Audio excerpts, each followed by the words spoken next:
कांटों से गुजर जाता हूं दामन को बचाकर, फूलों की सियासत से मैं बेगाना नहीं हूं। देखोगे तो हर मोड़ पे मिल जाएंगी लाशें, देखोगे तो हर मोड़ पे मिल जाएंगी लाशें, ढूंढोगे तो इस शहर में कातिल न मिलेगा। साथियों, असदुद्दीन ओवैसी साहब ने बिहार में एक विशाल जनसभा को संबोधित करते हुए उन्होंने सीधे मोदी सरकार पर निशाना साधते हुए बहुत बड़ी बात कह दी और उन्होंने लालू यादव को भी नहीं छोड़ा। उन्होंने कहा कि मैं लालू यादव और उनके परिवार वालों को अपना नेता नहीं मानता। साथियों, असदुद्दीन ओवैसी साहब ने बहुत ही दमदार स्पीच दी है। अगर ये वीडियो आपको अच्छी लगी हो तो वीडियो को लाइक करें और शेयर करें और एक प्यारा सा कमेंट भी करें। और अगर आप इस चैनल पर पहली बार आए हैं तो चैनल को सब्सक्राइब करके बेल आइकन की घंटी को भी दबाएं ताकि इस चैनल के जरिए जो भी अपडेट हो आपको नोटिफिकेशन के जरिए सबसे पहले आप तक पहुंचे। रहीम, अस्सलाम वालेकुम वरहमतुल्लाहि वबरकातुहू। मोहतरम जनाब अख्तरुल ईमान साहब, रुकन असम्बली MLA, वो बिहार प्रदेश के मजलिस इत्तेहादुल मुस्लिमीन के सदर इंजीनियर आफ्ताब आलम साहब, जो बिहार प्रदेश के मजलिस इत्तेहादुल मुस्लिमीन के जनरल सेक्रेटरी हैं, मोहतरम जनाब आदिल साहब, जो यूथ मजलिस के बिहार के सदर हैं, हमारी बहन मोहतरमा प्रियंका साहिबा, जो काराकाट से MIM पार्टी के उम्मीदवार हैं, हमारे भाई मोहतरम जनाब ददन पहलवान साहब, जो साबिक़ा मंत्री भी हैं और मजलिस इत्तेहादुल मुस्लिमीन बक्सर के कैंडिडेट हैं, उम्मीदवार हैं। हैदराबाद से तशरीफ़ लाए जनाब माजिद हुसैन साहब, जो MLA हैं। मेरे मजलिस पार्टी के तमाम रुफ़क़ा, मोअज़्ज़िज़ हाज़रीन कराम, इज़्ज़तदार माँ और बहनों, गयूर नौजवान साथियों, मैं आपके सामने इस बात की गुजारिश करने के लिए खड़ा हूँ कि मजलिस इत्तेहादुल मुस्लिमीन ने हमारी बहन मोहतरमा प्रियंका साहिबा को, जो ज़िला अध्यक्ष भी हैं, वो काराकाट से MIM पार्टी के उम्मीदवार हैं। और मैं आपको बता रहा हूँ कि इनकी कामयाबी ये सिर्फ पतंग छाप की कामयाबी नहीं होगी, बल्कि ये सही मानों में सामाजिक न्याय की और सेकुलरिज्म की कामयाबी होगी। आप जानते हैं कि हर सियासी पार्टी ने महादलित का नाम लेकर आवाम को धोखा दिया, समाजवाद के नाम पर मुसलमानों को धोखा दिया, कभी हिंदू एकता और सामाजिक न्याय की बातें करने वाले ये तमाम सियासी पार्टियों ने सिर्फ आपका वोट हासिल किया। और आज जब यहाँ से हमारी बहन इलेक्शन लड़ रही है तो हम पर इल्ज़ाम लगाया जा रहा है कि हम वोट काटने के लिए आ रहे हैं। मेरा उनसे एक ही सवाल है कि आपने क्या किया काराकाट के इस पार्लियामेंट क्षेत्र के लिए। और आप जानते हैं कि जितने हमारी बहन के खिलाफ कैंडिडेट हैं, उनका एक का भी ताल्लुक़ काराकाट से नहीं है।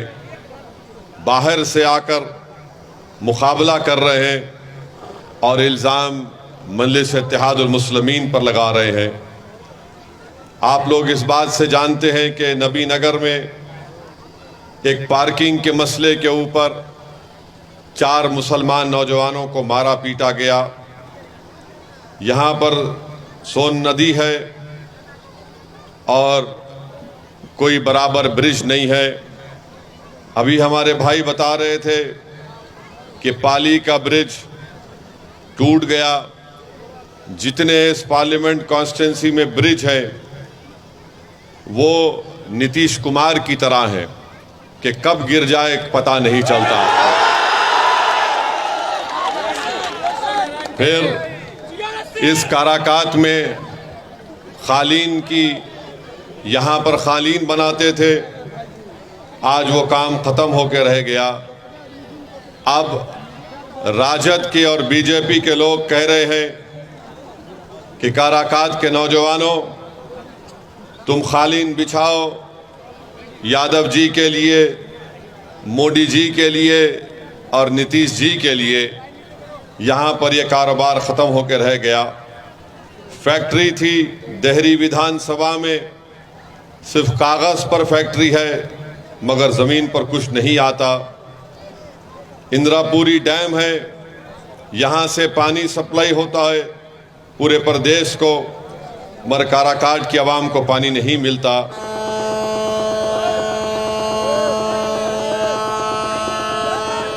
आपका फोन उठा लीजिए। यहाँ पर बंसारा गांव है, जनता को पानी नहीं मिलता। गांव में मंडी नहीं है, कोई विकास का काम नहीं हुआ। हाँ, बालू माफिया का विकास हुआ मगर यहाँ की गरीब जनता का कोई विकास नहीं किया। कोविड के ज़माने में कई यहाँ के युवा दूर दूर से पैदल चलकर काराकाट को वापिस आए। ट्रेन बसेस नहीं थी और जब कोविड की दूसरी वेव हुई, अस्पताल नहीं था। ऐसे वक्त पर हमारी बहन प्रियंका ने अपने घर को अस्पताल में तब्दील किया। आप बताइए, आज जो हमारी बहन के खिलाफ जितने कैंडिडेट हैं, क्या वो आपको कोविड के दौरान नज़र आए? नज़र नहीं आए। तो मेरे अजीज़ दोस्तों और बुज़ुर्गों, हम आपसे अपील कर रहे हैं कि 1 तारीख के दिन आप काराकाट से हमारी बहन प्रियंका को, जो मल्ला समाज से उनका ताल्लुक़ है, उनको कामयाब करिए।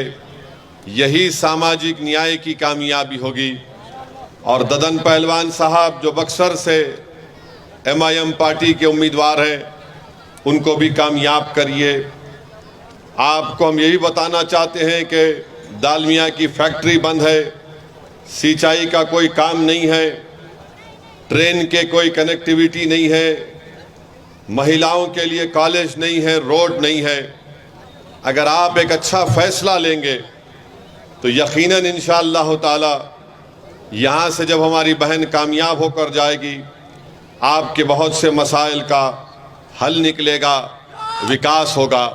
बल्कि मैं आपको खुशखबरी सुना रहा हूँ कि आज शिवहर में, उस कॉन्स्टिट्यूंसी शिवहर है ना, जहाँ पर हमारे उम्मीदवार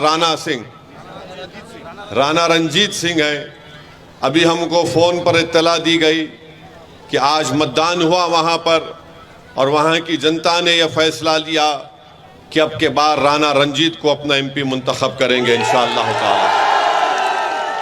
किशनगंज की आवाम ने मुत्तहिदा तौर पर एक होकर अख्तरुल ईमान साहब को कामयाब करने का फैसला कर लिया। और इंशाअल्लाह ताला जब 4 तारीख को नतीजे आएंगे तो आप देखेंगे कि असदुद्दीन ओवैसी के साथ पार्लियामेंट में ददन पहलवान भी जाएंगे, राणा रंजीत भी जाएगा, हमारी बहन प्रियंका भी जाएंगी, और इंशाअल्लाह ताला औरंगाबाद से इम्तियाज़ जलील साहब भी हमारे साथ जाएंगे। किशनगंज में 26 अप्रैल को मतदान का दिन था, तो इतनी तकलीफ लालू यादव को हो गई कि मतदान के दिन लालू यादव को मालूम हो गया कि अब पूरे किशनगंज में पतंग छाप पर वोट लगने वाला है। तो बेहिसी के आलम में, परेशानी के आलम में लालू ने मतदान के दिन एक वीडियो बनाया, और वीडियो में लालू यादव ने कहा कि ओवैसी को वोट मत दो, ये वोट काटेगा, तुम किसी और जावेद को वोट, अपना वोट दे दो। लालू जी, हम आपको बताना चाह रहे हैं कि कि आपने बरसों MY का नाम लेकर सबकी आंखों में धूल झोंका। लालू जी, हम आपको बताना चाह रहे हैं कि आपने MY का नाम लेकर आपने सत्ता तो हासिल कर लिया, आप बरसों मुख्यमंत्री बने, फिर आपने अपनी पत्नी को मुख्यमंत्री बनाया, उसके बाद आपने अपने दोनों बेटों को विधायक बनाया, अपनी बेटी को आपने मेंबर ऑफ पार्लियामेंट बनाया, फिर आपने अपने एक दामाद को जो उत्तर प्रदेश के हैं उनको आपने सांसद बनाया। लालू जी, आपका दिल कब भरेगा बताइए? यानी आप मुख्यमंत्री बरसों, राबड़ी देवी मुख्यमंत्री बरसों तक रही, अब आपके दोनों बेटे विधायक बने, एक डिप्टी चीफ मिनिस्टर बन गए, अपनी बेटी को आपने राज्यसभा भी जा दिया। मगर लालू जी को एक बात बड़ी तकलीफ देती है कि उत्तर प्रदेश का अल्पसंख्यक समाज का मुसलमान अब राजद की लीडरशिप को कबूल करने तैयार नहीं है। वो ये तय कर चुका है कि लालू यादव और उनका परिवार ने MY के नाम पर ये एक समीकरण सिर्फ जबानी तौर पर लालू ने बनाया और सिर्फ मुसलमानों के वोट को हासिल किया और उसके बाद सिर्फ सत्ता उनके बेटों को या उनकी बेटी को दे दिया गया। अभी भी वही ड्रामा हो रहा है। मगर जब से MIM पार्टी आई है, इनके दिमाग अपनी जगह पर आ चुके हैं। इसीलिए आज आप देखते हैं कि कल तक तेजस्वी यादव के मंच पर कोई मुसलमान नजर नहीं आता था, मगर जब से मजलिस पार्टी को आपने अपना माना और मजलिस पार्टी को आपने अपनी जमात को समझा, तब से तेजस्वी यादव को बड़ी मजबूरी के साथ एक दो मुसलमानों को अपने मंच पर बिठाते हैं, पीछे बिठाते हैं, सामने बिठाते नहीं हैं। मगर इंशाअल्लाह ताला इस पार्लियामेंट के चुनाव के बाद इनको पता चल जाएगा। मेरी इज्जतदार माँ और बहनों से मैं अपील करना चाह रहा हूँ कि यकीनन हमारी भी कोशिश यही है कि तीसरी मर्तबा देश का वजीर आजम प्रधानमंत्री नरेंद्र मोदी ना बने, और इसके लिए हम कोशिश कर रहे हैं। अब आप बताइए, अख्तरुल ईमान जब अपना इलेक्शन किशनगंज का लड़ रहे थे, जहां पर राजद का उम्मीदवार नहीं था, तो आखिर क्या परेशानी हो गई लालू को कि उन्होंने मतदान के दिन वीडियो बनाया और ये कह दिया कि ओवैसी वोट काटने आया है। ये एक बात सामने आ गई कि लालू नफरत करते हैं, राजद नफरत करती है, तेजस्वी नफरत करता है। वो नहीं चाहते कि अल्पसंख्यक समाज मुसलमानों की एक सियासी लीडरशिप पैदा हो जाए। मैं आपसे ये अपील करने आया हूं मेरे भाइयों बहनों, गयूर नौजवानों, याद रखो, तुम सिर्फ वोट डालने वाले बनोगे तो फिर हमको गुलामी करना पड़ेगा। अगर आप वोट लेने वाले बनेंगे तो आप इंशाअल्लाह ताला अपनी लीडरशिप को बनाएंगे।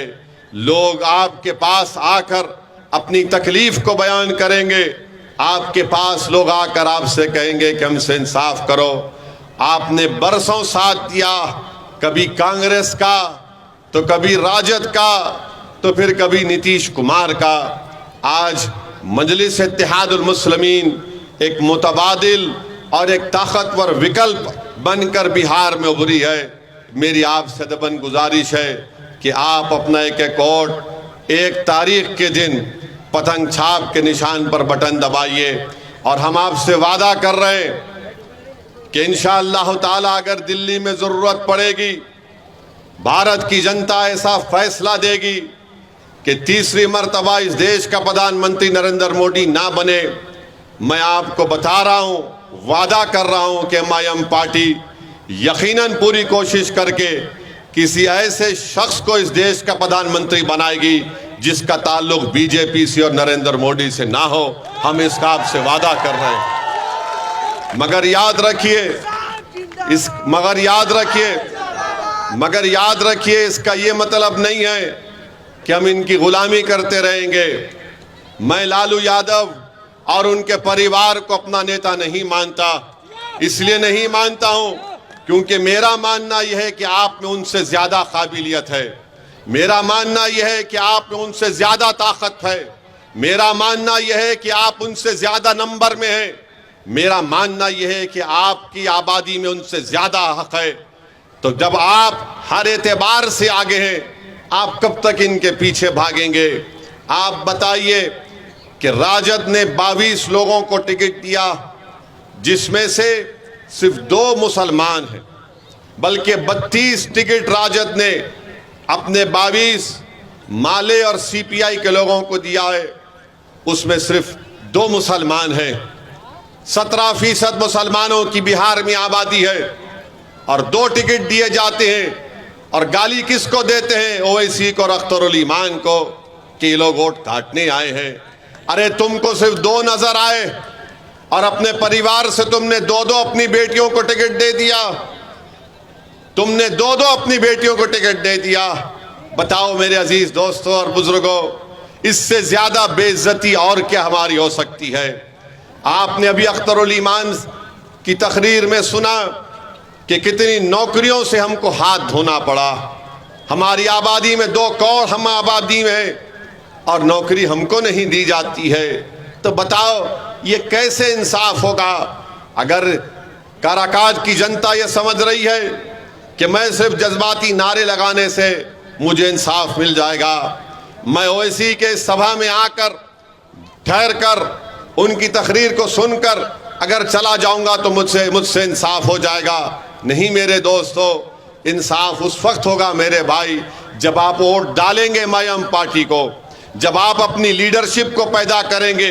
ये जो लड़ाई हम और अख्तरुल ईमान और इंजीनियर आफ्ताब साहब, हैबर साहब और ददन पहलवान लड़ रहे हैं, ये लड़ाई आपके लिए लड़ रहे हैं, इन नौजवानों के लिए लड़ रहे हैं, इन मासूम बच्चों के लिए लड़ रहे हैं, क्योंकि आने वाला कल आपका होगा।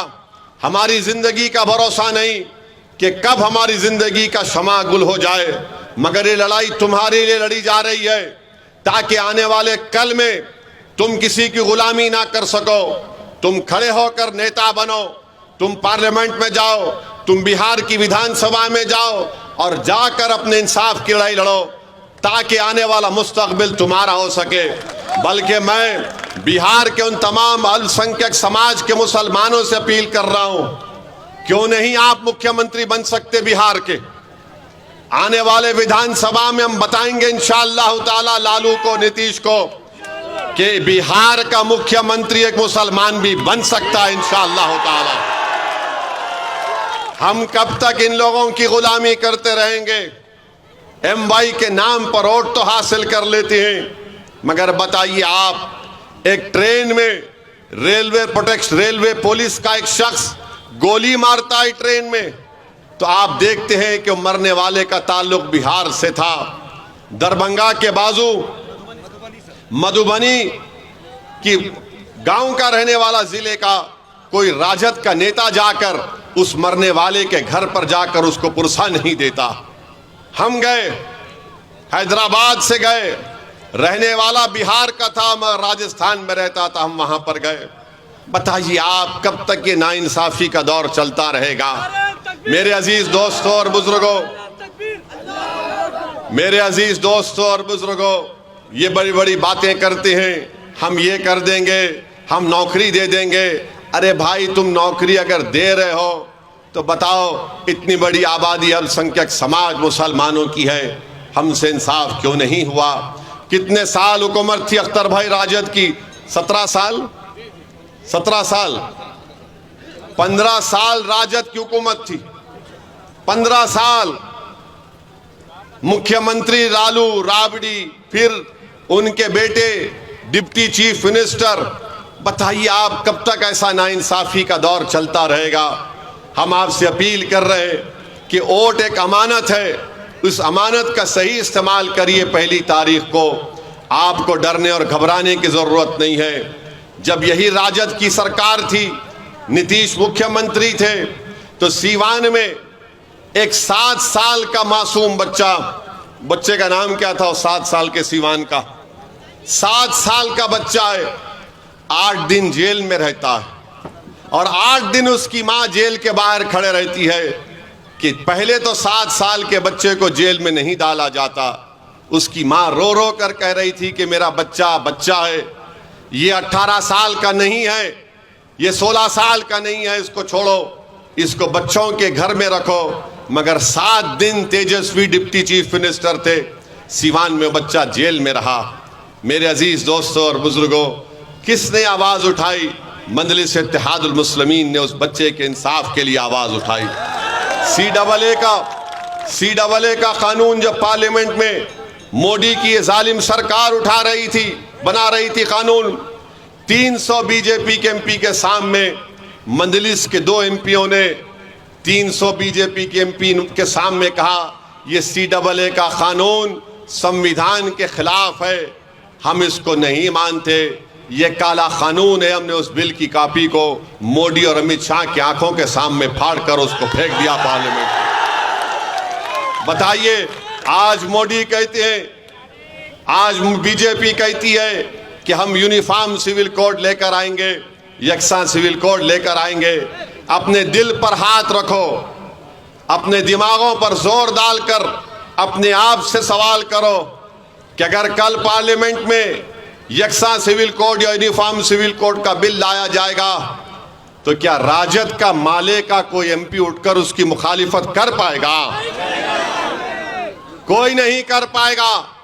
वो बोलेंगे नहीं नहीं, ये छोड़ो, तुम्हारा कोई काम नहीं, हम देख लेंगे। मेरे भाई, आप ताकतवर हैं मगर आपको अपनी ताकत का अंदाजा नहीं है। इसीलिए मेरी आपसे अपील है कि आप मुत्तहदा तौर पर अपने के कोड का इस्तेमाल करिए। और रहा सवाल हमारे प्रधानमंत्री का, मेरे भाई, आप और हम सब लोग अपनी अम्मा के पेट से पैदा हुए ना, आप और हम सब। अम्मा ने हमको, अल्लाह ने हमको खून के खतरे से एक लुथड़ा बनाया, 9 महीने के बाद अम्मा ने हमको पेट से निकाला, हम पैदा हुए। ये वाहिद शख्स है प्रधानमंत्री जो कह रहा है कि मैं बायोलॉजिकली पैदा नहीं हुआ। ना, हंसने की बात नहीं है, उन्होंने कहा ये बात को, उन्होंने कहा इस बात को कि मैं बायोलॉजिकली पैदा नहीं हुआ। अब आप बताइए, 130 करोड़ जनता का प्रधानमंत्री है और संविधान की दफा 51 ये कहता है कि भारत के नागरिकों को अपने आप में एक साइंटिफिक टेम्परामेंट पैदा करना चाहिए, यानी एक साइंटिफिक सोच पैदा करनी चाहिए। प्रधानमंत्री कहते हैं कि मैं बायोलॉजिकली पैदा नहीं हुआ। सुनिए, अभी आपको समझाना चाह रहे हैं। 2014 में जब आए थे तो कहा था अच्छे दिन लेकर आऊंगा, कहा था ना। फिर कहा था कि भाइयों बहनों 15 लाख डालूंगा। फिर कहा था 2 करोड़ नौकरी दूंगा हर साल। 2014 हो गया, 2019 शुरू हुआ तो मोदी ने कहा मैं आपका चौकीदार, कहा था ना, मैं आपका चौकीदार हूं। फिर चुनाव हो गया तो कहा मैं आपका सेवक हूं, फिर कहा सेवक हूं। अब 24 आ गया तो कह रहे हैं कि मैं बायोलॉजिकली नहीं पैदा हुआ। अब मोदी ये कह रहे हैं कि मुझे खुदा ने, शक्ति ने किसी मकसद के लिए पैदा किया है। अब वो दिन दूर नहीं है कि नरेंद्र मोदी कह देंगे कि मैं ही सब कुछ हूं, मेरी पूजा करो। आप बताइए, नरेंद्र मोदी अगर ये कह रहे हैं कि ऊपर वाला एक शक्ति, एक मकसद के तहत उनको यहां पर पैदा किया है। मोदी जी, जब कोविड के 2 वेव हुए तो बिहार के नौजवान जब मुंबई से, दिल्ली से, हैदराबाद से, बेंगलुरु से पैदल चलकर आ रहे थे, तो क्या इसीलिए ऊपर वाले ने आपको प्रधानमंत्री बनाया था कि उनको तकलीफ पहुंचाए जाए? बताओ मोदी, जब आप कह रहे हैं कि आपको ऊपर वाले ने काम के लिए रख दिया, तो आपने पूरे देश को बंद कर दिया। 130 करोड़ जनता को नरेंद्र मोदी ने चंद घंटों की भी मोहलत नहीं दी। और कहा कि भाइयों बहनों लॉकडाउन होगा, देश को बंद कर दिया मोदी ने। और मोदी कहते हैं कि मैं एक शक्ति है, मुझे किस खास काम के लिए भारत में यहां पर काम करने के लिए रखा गया। मोदी जी आप अहंकार का शिकार हो चुके हैं, आप गुरूर में डूब कर बोल रहे हैं। याद रखो भारत एक देश है और देश बड़ा है। नरेंद्र मोदी तुम देश से बड़े कभी थे ना कभी रहोगे इंशाअल्लाह ताला। मोदी जैसे 56 लोग आके चले जाएंगे मगर भारत रहेगा इंशाअल्लाह ताला। भारत किसी एक शख्स का मोहताज कभी नहीं था। नेहरू आए, प्रधानमंत्री बने तो नेहरू ने देश परेशान नहीं किया, देश की जनता ने नेहरू परेशान किया, उनको प्रधानमंत्री बनाया। इंदिरा गांधी प्रधानमंत्री बनी तो इंदिरा गांधी ने देश परेशान नहीं किया, इन देश के गरीबों ने उनको प्रधानमंत्री बनाया था। राजीव गांधी बने, सब बने, मोदी भी बने तो देश के गरीबों ने उनको प्रधानमंत्री बनाया। अब मोदी ये समझने लगे हैं कि मैं हूं तो भारत है, मैं नहीं है तो भारत नहीं है। मोदी जी आप गलत फहमी का शिकार हैं। भारत बहुत बड़ा है। और मोदी जी एक बात को सुन लीजिए, ये जमीन व आसमान को बनाने वाला खुदा है। आसमान, ये जो आसमान है मोदी जी, इसको जो शामियाना बनाने वाले का नाम खुदा है। बारिश को बरसाने वाला खुदा है, खाना खिलाने वाला खुदा है, सारी मखलूक को पैदा करने वाला खुदा है। मोदी जी आप और हम सिर्फ एक खिलौना है खुदा के सामने। तो आप ज्यादा अहंकार में डूब कर जो मोदी जी बातें कर रहे हैं, आज उनका भाषण सुनिए आप। बिहार में मोदी, बल्कि यहीं पर काराकाट में मोदी जी ने कह दिया कि आप प्रधानमंत्री की जबान से, मोदी ने कहा कि मुजरा निकल गया। एक वजीर आजम मुजरा बोलेगा अपनी जबान से? मोदी जी आप कैसे इस तरह की जबान इस्तेमाल कर रहे हैं? मुजरा कहते हैं, मुजरा ना हो रहा है, नाच हो रहा है। देश के प्रधानमंत्री हैं आप, 130 करोड़ जनता के प्रधानमंत्री हैं, कुछ तो मर्यादा रखिए। आप वजीर आजम प्रधानमंत्री रहकर मुजरा कहेंगे? फिर महिलाओं का सम्मान आप कैसे करेंगे मोदी जी, बताइए आप। और देश का प्रधानमंत्री कहता है कि भारत के मुसलमान घुसपैठी है। मोदी जी हम घुसपैठी नहीं है। याद रखो मोदी जी, जब देश की आजादी की लड़ाई बिहार में लड़ी जा रही थी उस वक्त तो लड़ने वाले आरएसएस के लोग नहीं थे, चड्डी पहनकर फिरने वाले। लड़ने वाले हमारे बुजुर्ग थे जो जेल की सजाओं को भुगते, अंग्रेजों की लाठियां अपने सर पर खाई, अपना सब कुछ कुर्बान किया और आज हमको घुसपैठी कहती है। मोदी जी कहते हैं कि मुस्लिम महिला ज्यादा बच्चे पैदा करती है। मोदी जी झूठ है ये। आपकी सरकार का डेटा कहता है कि मुस्लिम महिलाओं का TFR rate, total fertility rate बहुत ज्यादा, सबसे ज्यादा गिरा है। और देश के प्रधानमंत्री को हम कहना चाह रहे हैं कि आप जब तक जिंदा रहेंगे और जब तक दुनिया रहेगी, आपने जो हमारी बेइज्जती की और ये कहा कि हिंदू बहनों के गले से मंगलसूत्र निकालकर मुसलमानों को दे दिया जाएगा। मोदी जी अगर इस देश में अगर कोई हिंदू बहनों के मंगलसूत्र की हिफाजत करने के लिए अगर जान के नजराने अगर कोई देता आया और देता रहेगा तो मुसलमान है। हम किसी बहन के गले से उतरा मंगलसूत्र लेने वाले नहीं हैं। मोदी जी क्या हमारी गीरत नहीं है? क्या हम में हमियत नहीं है? क्या हम में इज्जत नफ्स नहीं है कि कैसे तुमने हमारी बेइज्जती करने के लिए इस तरह की बकवास की? देश की जनता देख रही है, देश का वो तमाम नौजवान देख रहा है कि देश का प्रधानमंत्री क्या क्या बोले जा रहे हैं और बार बार बोल रहे हैं कि मैं आरक्षण ले लूंगा। याद रखो बिहार के युवाओं को मैं पैगाम दे रहा हूं, जिस तरह मोदी ने आर्मी, एयरफोर्स और नेवी में अग्निवीर की स्कीम को लाए, जिसमें लाकर मोदी ने कहा कि सिर्फ 4 साल की नौकरी रहेगी, उसके बाद तुमको छोड़ना पड़ेगा भारत की आर्मी को, नेवी को और एयरफोर्स को, और तुमको सिर्फ 10 लाख या कुछ पैसे दे दिए जाएंगे। वो नौजवान जो देश की आर्मी और एयरफोर्स में जाना अपने गांव के लिए एक बाइज़ इज्जत और फख्र महसूस करता था, मोदी ने उसको 4 साल कर दिए। सुनो बिहार के नौजवानों, सुनो उत्तर प्रदेश के युवाओं, सुनो भारत के युवाओं, अगर तीसरी मर्तबा मोदी देश का प्रधानमंत्री बनेंगे तो वो सीआरपीएफ में, बीएसएफ में, रेलवे पुलिस में, इन आईटीबीपी में, एसएसएसबी में ये वही स्कीम को लागू करेंगे।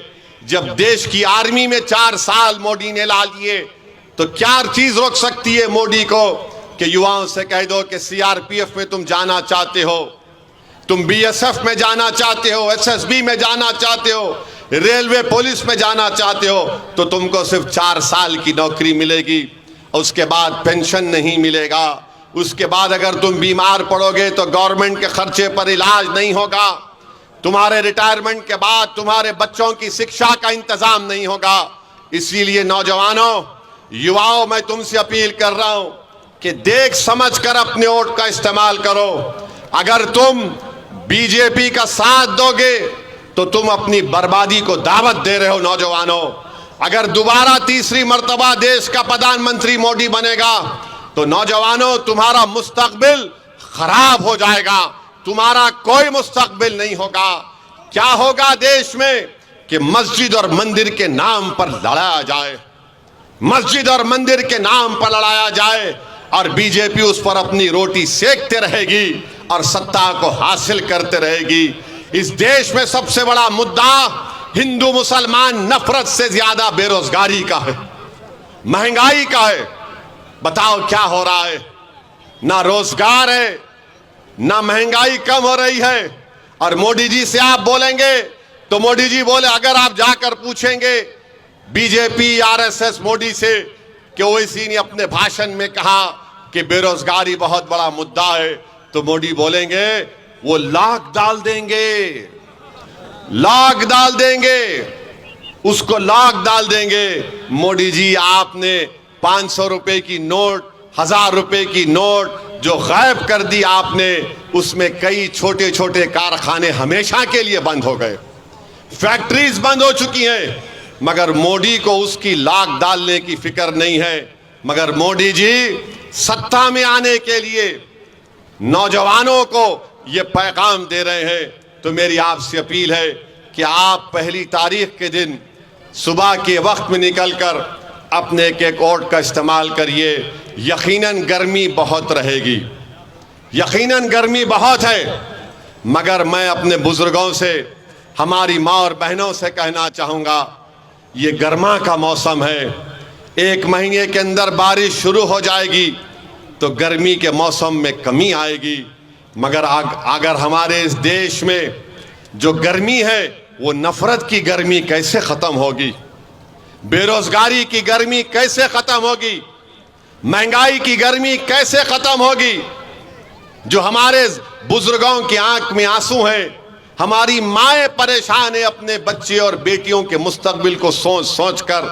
तो मैं आपको पैगाम यही देने आया हूँ कि इस मौसम की गर्मी को मत देखिए, इस देश की नफरत की गर्मी को ख़त्म करने के लिए हम आपसे अपील कर रहे हैं कि 1 तारीख के दिन आप काराकाट से और बक्सर से हमारे उम्मीदवारों को कामयाब करिए, पतंग छाप पर बटन दबाइए और इंशाअल्लाह ताला पार्टी पुत्रा से भी, क्या नाम है, जनाब फारूक रजा साहब को भी कामयाब करिए।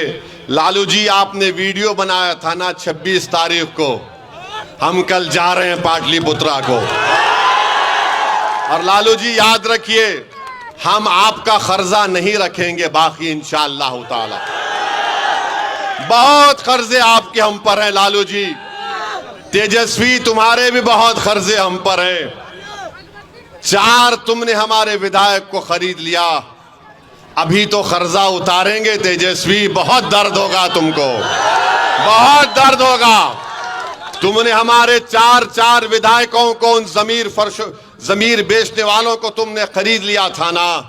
अब हम तुमको बताएंगे कैसा काम होता है। आपसे हम एक ही अपील कर रहे हैं कि आप किसी की गुलामी मत करिए। आपके इस काराकात में कालीन बनता है, आप कालीन को बनाइए। बिछाने का काम किसी के लिए हरगिज मत करिए। कालीन बनाओ आप। अल्लाह ने आपके हाथ में फन दिया है। आपको अल्लाह ने हाथ में फन इसलिए नहीं दिया कि तुम गैरों के लिए कालीन बिछाओ, अरे अपनों के लिए कालीन बनाओ, ताकि आने वाले उसका दिन में तुम्हारी औलाद आराम से उस कालीन पर बैठ सके, इज्जत से बैठ सके। मेरी आपसे अपील है कि हमारी बहन प्रियंका के हक में 1 तारीख को, 1 जून को पतंग छाप पर बटन दबाकर उनको अपना नया MP बनाइए। ददन पहलवान को बक्सर से, ये सेक्युलर आदमी है, ये बड़ा अटल आदमी है, जिद्दी आदमी है, ये अपने उसूलों पर कॉम्प्रोमाइज नहीं करने वाला है। तो यही चंद गुजारिशात हम आपको बोलने आए हैं, आपसे रखने आए हैं। हम उम्मीद करते हैं कि आप हमारी इन बातों पर गौर करके अपना एक वोट का इस्तेमाल पतंग छाप के हक में करेंगे। बहुत बहुत शुक्रिया। अस्सलाम वालेकुम व रहमतुल्लाहि व बरकातहू।